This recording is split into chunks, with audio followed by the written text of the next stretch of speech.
शुभ संध्या, good evening. मैं गणित वाला किशोर कुमार लाल दास।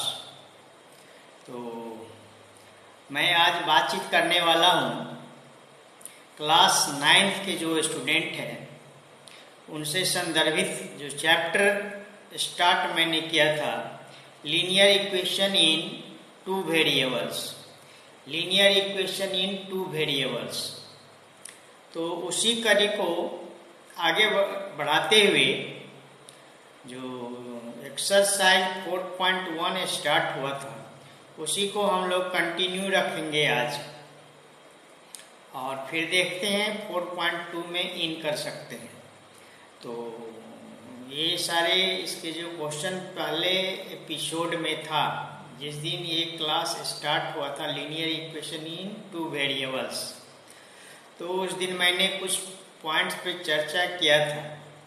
जैसे linear equation of one variable, इसमें एक ही वेरिएबल रहेगा, मतलब लिटरल एक रहेगा, ए बी सी डी में से कोई एक एक्स हो या वाई हो या जेड हो, दो वेरिएबल नहीं रह सकता है। दूसरा मैंने चर्चा किया था इक्वेशन के बारे में, an expression having fixed value is called the equation. तो इस it must be equal sign. Equal sign equation में मस्ट रहता है, और इक्वल साइन नहीं है तो एक्सप्रेशन ही रहता है। लेकिन एक्सप्रेशन का सर्टेन वैल्यू यदि बन जाए तो इक्वेशन में चेंज हो जाता है। तीसरा पॉइंट मैंने चर्चा किया था लिटरल के बारे में, और फिर इसके बाद मैंने एक तरह से कहिए तो टू वेरिएबल्स के बारे में भी चर्चा किया था। फिर ये linear equation in two variables, two variables में दो वेरिएबल रह सकते हैं, यानी कि एक्स और वाई, या ए बी, या एक्स वाई, इस तरह का मतलब दो लेटर यूज होगा दो वेरिएबल में। लेकिन जब इसका ग्राफ बनता है तो ये स्ट्रेट लाइन बनता है, इसीलिए इसको हम लोग बोलते हैं लीनियर इक्वेशन। लीनियर मतलब स्ट्रेट लाइन, लाइन से लीनियर बना है। तो जब भी ग्राफ करते हैं टू वेरिएबल का तो ये लाइन के रूप में आता है, स्ट्रेट लाइन के रूप में। तो इस पर भी मैंने चर्चा किया था। उसके बाद मैंने लीनियर इक्वेशन का कुछ प्रॉब्लम्स का एग्जाम्पल सोल्व किया था। ये सारे बातें लास्ट क्लास में हो चुका है। तो आज उसी चीज को आगे बढ़ाते हुए प्रॉब्लम 2 जो है आज का, जो मैंने कहा था जो इसका रिवर्स नेक्स्ट क्लास में होगा। तो यहाँ पर देखिए क्वेश्चन रह सकता है, मान लीजिए write each of the following as equation in two variable. तो आपको क्या लिखना है, write each of the following as in equation, equation के रूप में ही लिखना है, जिसमें आपका वैल्यू लिखा हुआ रहेगा एक्स का, या फिर वाई का रहेगा तो वाई का, या जेड रहेगा तो जेड का, जो भी रहेगा उसका। तो यदि एक्स का वैल्यू रहेगा तब कैसे बनेगा, यदि वाई का वैल्यू रहेगा तब इक्वेशन का फॉर्मेट कैसा बनेगा, इस तरह का क्वेश्चन को हम लोग देखेंगे। और फिर दूसरा क्वेश्चन जो है एक्सरसाइज 4.2 से रिलेटेड होंगे। तो ये सारी चीज़ों को हम लोग देखते हैं, समझते हैं और प्रयास करते हैं समझने का। तो एक बार फिर आप लोगों से रिक्वेस्ट होगा जो आप लोग ध्यानपूर्वक देखेंगे, सुनेंगे और समझेंगे, और समझने के बाद इसका नोट्स तैयार करेंगे। थोड़ा सा प्रैक्टिस करना भी अनिवार्य होता है। तो इसी के साथ देखते हैं आगे। Let us go to see the solution of exercise 4.1 and it's related terms. तो देखिए chapter 4 linear equation in two variables, linear equation of linear equation in two variables, dot dot है यहाँ। तो ये चैप्टर 4 से का रिलेटेड एक chapter है, चैप्टर 4 से जुड़ा हुआ। तो इसमें मैंने फर्स्ट क्वेश्चन लास्ट क्लास में एक्सप्लेन किया था और कुछ इम्पोर्टेंट पॉइंट्स इसके बारे में बताया था। तो आज का जो प्रॉब्लम है, मैंने कहा था रिवर्स प्रॉब्लम रहेगा, लास्ट क्लास में जो मैंने बताया था वो रिवर्स प्रॉब्लम रह सकता है। तो इस तरह का रिवर्स क्वेश्चन लास्ट क्लास में मैंने बता दिया था। Next next class reverse problem. ये जो क्वेश्चन दिया गया था 1 का, इसका रिवर्स मतलब इसमें लिखा वेरिएबल को a x plus b y plus c equal to 0, ये जो फॉर्मेट है इस फॉर्मेट में लिखना था, स्टैंडर्ड फॉर्मेट में। अब क्या है, स्टैंडर्ड फॉर्मेट में इसका रिवर्स क्वेश्चन है। जैसे लिखा हुआ है, देखिए, write each of the following as an equation in 2 variable. ये भी इक्वेशन फॉर्म में लिखना है इन 2 वेरिएबल के रूप में, लेकिन यहाँ पर x का वैल्यू लिखा हुआ है -5। सॉल्यूशन क्या आएगा, x इक्वल टू -5। तो इसको हम लोग कैसे लिखेंगे, तो we have written in as, जैसे हम लोग लिख सकते हैं 1 into x plus 0 into y plus 0 equal to -5। तो जब इसको सॉल्व करेंगे तो इसका वैल्यू हो गया x, और ये तो 0 और ये 0, तो x का वैल्यू -5 आ गया। तो यही x का वैल्यू -5। तो इसको कन्वर्ट करना है आपको ax plus b y plus c के फॉर्मेट में लिख करके इसका वैल्यू आपको बताना है x इक्वल टू 5 कैसे हुआ। इसका फॉर्मेट लिखना है ax plus b y plus c के रूप में। इसी तरह देखिए यहाँ पे y इक्वल टू 2 लाना है, तो हम कैसे लिखेंगे ax plus b y plus c के फॉर्मेट में, c इक्वल टू 0 के रूप में। तो we have written in as, यहाँ पे y का वैल्यू कुछ नहीं बता रहा है, तो y के जगह 0 लिख दिए, x के जगह कुछ नहीं बता रहा है, तो x के जगह 0 इंटू एक्स।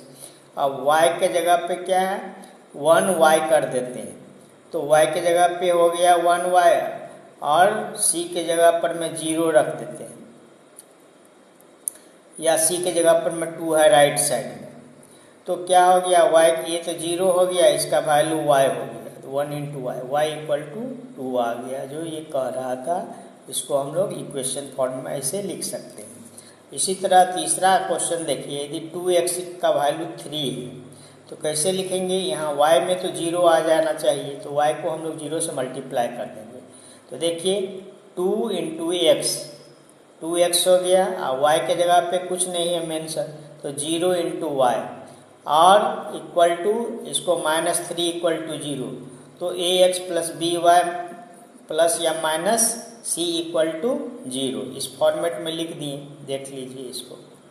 तो x के जगह पर तो 2x है, y के जगह पर यहाँ पे हमको वैल्यू नहीं है y का, x का ही लिखना है, तो 0y -3, इसको लेफ्ट में इक्वल टू 0, तो 2y इक्वल टू 3 हो गया। तो ये आपका एक क्वेश्चन हो गया, ये जो रिवर्स क्वेश्चन बताए थे।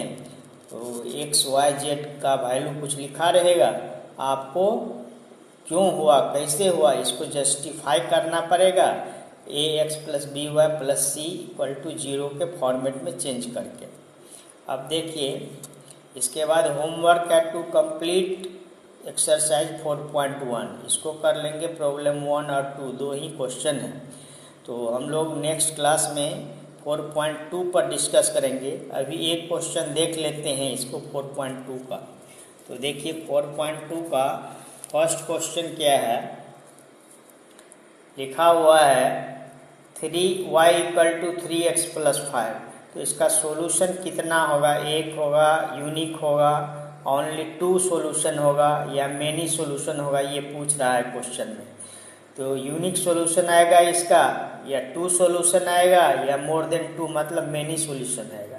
तो देखिए y equal to 3x plus 5 लिखा हुआ है। अब देखिए तो इसको हम लोग लिख सकते हैं y, इसको इधर कर देंगे राइट से लेफ्ट में, तो -3x, तो y -3x इक्वल टू 5। अब देखिए यहाँ पर यदि हम लोग x के जगह पे 0 रख दें, ये देखिए x के जगह पे 0 रख दें, तो इसका वैल्यू 0 हो गया, और y के जगह पे 1 रख दिए, तो पहला x के जगह 0, y के जगह 1, तो ये हो गया 0, ये हो गया 1, तो 1 मतलब 1y, तो y का वैल्यू आपका निकल गया कितना, 5 निकल गया, y इक्वल टू 5। तो एक आंसर तो ये हो गया आपका, जो x 0 और y का वैल्यू 1, ये रखेंगे तो 5 आएगा आंसर। तो एक सॉल्यूशन हुआ, ये फर्स्ट वाला x को रिप्रेजेंट करता है, दूसरा वाला y को रिप्रेजेंट करता है। ये किसको रिप्रेजेंट करेगा? हमेशा x को, और दूसरा ये वाला करेगा आपको y को। ये फर्स्ट वाला x को, दूसरा वाला y को रिप्रेजेंट, तो 0 रखें तो ये 0, और इसको 1 रखें तो 1y, तो ये 1y इक्वल टू 5। तो यही इसका वैल्यू पहला हुआ, y का वैल्यू 5 तब आएगा जब x 0 और y इक्वल टू 1। दूसरा इसमें मान लीजिए हम x के जगह पर 1 रख दिए, तो 1 रख दिए तो क्या हुआ?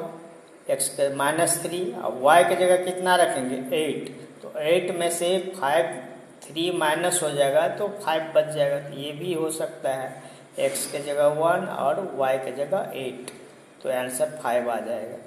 तीसरा यदि हम बात करें तो थर्ड में x के जगह पे हम लोग 2 रख दें, तो 3 2 जा 6 हो गया इसका वैल्यू, और तो y की जगह पे कितना रखेंगे? 11 में से 6 माइनस होगा तो 5 आ जाएगा, ये 5। तो ये सारा फर्स्ट ये आंसर होगा, x का वैल्यू हो गया 0 1, x का 0 और 1, फर्स्ट सॉल्यूशन हुआ 0 1, सेकंड सॉल्यूशन हो गया 1 8, थर्ड सॉल्यूशन क्या हो गया? 2 और 2 मतलब रखेंगे तो 6 आएगा इसका वैल्यू। तो ये 2 और 11, ये तो इसका 6 इसलिए मैं लिखा हूँ यहाँ पे, इसका वैल्यू आएगा 6, इसीलिए मैं इसको 6 लिखा हूँ। तो यहाँ पर जब हम x के जगह पे 2 रखेंगे तो इसको आ जाएगा 6 -6, 11 y के जगह 11, तो 11 - 6 इक्वल टू 5। तो इसमें मेनी सॉल्यूशन आ रहा है। तो इस तरह का जो क्वेश्चन रहेगा उसमें मेनी सॉल्यूशन होगा कि ओनली 1 सॉल्यूशन होगा, या 2 सॉल्यूशन होगा, या मेनी सॉल्यूशन होगा। इसको वैल्यू रख के आप चेक कर सकते हैं और फिर ऑप्शन को करेक्ट करेंगे, विथ रीजन बताएंगे सॉल्व करके। तो ये क्वेश्चन 1 हो गया, और नेक्स्ट क्लास में 2 हम लोग जो नेक्स्ट क्लास में चर्चा करेंगे 4.2 का अदर क्वेश्चन जो है उसके बारे में। तो आज का दिन आप लोगों के लिए मंगलमय हो। शुभ रात्रि के साथ पुनः एक बार आग्रह करेंगे तो आप लोग लाइक फॉरवर्ड और शेयर करेंगे अन्य बच्चों को भी, इससे हित लाभ हो। तो इस तरह का प्रयास होना चाहिए हम लोगों को। मज़ा कीजिए, इंटरेस्ट से मैथ को बनाइए, थोड़ा प्रैक्टिस कीजिए और फिर अच्छे तरह से आपका तैयारी हो जाएगा। तो ये सारे चीज़ें हैं, इस चीज़ को ध्यान में रख करके थोड़ा सा प्रैक्टिस की आवश्यकता होती है। मैंने लास्ट क्लास में कितनी बार बता चुका। तो आज का क्लास यहीं समाप्त होने जा रहा है और मैं अपनी वाणी को विराम देना चाहता हूँ। तो धन्यवाद।